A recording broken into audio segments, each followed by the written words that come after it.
बिस्मिल्लाहिर्रहमानिर्रहीम। अस्सलाम वालेकुम रहमतुल्लाहि वबरकातुहू। चेहरे की खूबसूरती का वजीफ़ा।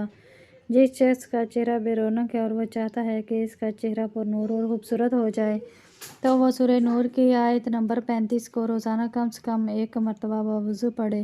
फिर अपने हाथों पर दम करके अपने हाथ चेहरे पर फेर ले। अगर कोई 5 वक्त का नमाजी और हर नमाज के बाद इसे पढ़ना चाहता है तो बेशक खूब फ़ायदा मंद साबित होगी ये वजीफ़ा इंशाअल्लाह। लूसे अकीदत से किए गए इस अमल से आपको 7 दिन में ही फ़ायदा नज़र आने लगेगा। लेकिन जब तक पढ़ना चाहें इस वजीफ़े को पढ़ सकते हैं, लेकिन इसका कोई नुकसान नहीं है, बस फ़ायदा ही फ़ायदा है। और तलब ख़वातीन हैज़ यानी कि माहवारी के दिनों में ये वजीफ़ा न करें। इस अमल को खुद भी लाजमी करें और सदका जारिया की नीयत से दूसरों के साथ भी लाजमी शेयर करें। वीडियो अच्छी लगी तो इसे लाइक करें। मज़ीद इस तरह के वज़ाइफ देखने के लिए हमारे चैनल को सब्सक्राइब करें। जज़ाकल्लाह। अस्सलाम वालेकुम रहमतुल्लाहि व बरकातुहू।